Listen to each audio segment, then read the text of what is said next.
नमस्कार दोस्तों, मुख्यमंत्री मनोहर लाल खट्टर ने मंगलवार को घोषणा की कि यदि 1 अप्रैल से शुरू होने वाले रबी सत्र के दौरान किसानों को उनकी फसल की खरीद के लिए भुगतान किए जाने में देरी की जाती है तो उन्हें 9% की ब्याज का भी भुगतान किया जाएगा।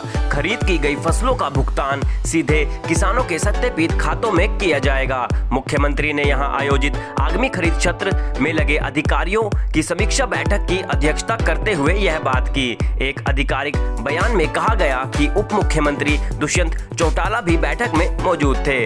खट्टर ने कहा, किसानों को निर्धारित समय अवधि के भीतर अपनी खरीद की गई उपज का भुगतान प्राप्त करना होगा। भुगतान में किसी भी तरह की देरी बर्दाश्त नहीं की जाएगी।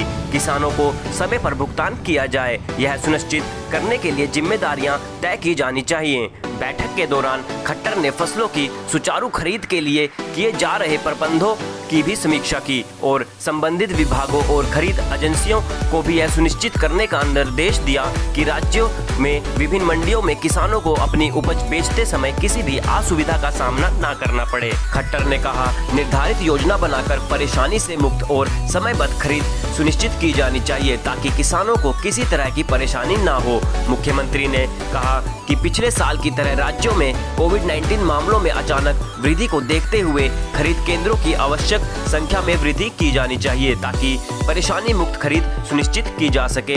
गेहूं और सरसों की खरीद 1 अप्रैल से शुरू होगी, जबकि अन्य फसलों की खरीद 10 अप्रैल से शुरू होगी। खट्टर ने अधिकारियों को निर्देश दिया कि इन खरीद केंद्रों की स्थापना के लिए आवश्यक स्थानों की समय से पहले पहचान जल्द से जल्द की जानी चाहिए। उन्होंने कहा, मंडियों से फसलों को समय पर उठाने के लिए उपयुक्त परिवहन व्यवस्था की जानी चाहिए और अगर कोई ट्रांसपोर्ट 48 घंटे के भीतर फसलों को उठाने में विफल रहता है तो उपर्युक्तों को किसी भी वैकल्पिक परिवहन की व्यवस्था तैयार कर रखनी चाहिए। उन्होंने कहा कि प्रत्येक खरीद केंद्र पर कोविड-19 की सुरक्षा प्रोटोकॉल को सख्ती से पालन किया जाए। पिछले सप्ताह यहां विभिन्न विभागों के वरिष्ठ अधिकारियों के साथ कोविड-19 टीकाकरण अभियान, फसल खरीद और अन्य मुद्दों के संबंध में एक समीक्षा बैठक की अध्यक्षता करते हुए खट्टर ने कहा कि इस साल की खरीद प्रक्रिया के दौरान राज्य सरकार ने किसानों के खेतों में प्रत्यक्ष रूप से 100% राशि के ऑनलाइन भुगतान हस्तांतरण सुनिश्चित करने का फैसला किया है।